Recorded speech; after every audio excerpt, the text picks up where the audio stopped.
Gente, estou aqui agora no carro, em casa. A mãezinha aqui. Oi, oi.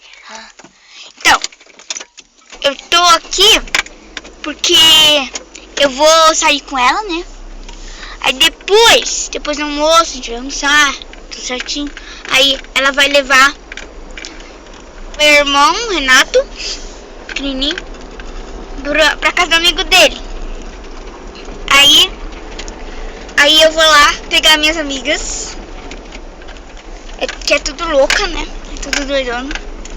Aí a gente vai ficar em casa à tarde, passando um dia legal, assistindo filme, um filme só, pra não gastar muito tempo. E fazendo essas coisas, né? Então tchau, gente. Esse foi mais um vídeo do meu canal. Inscreva-se aí embaixo e dá um like. Tchau.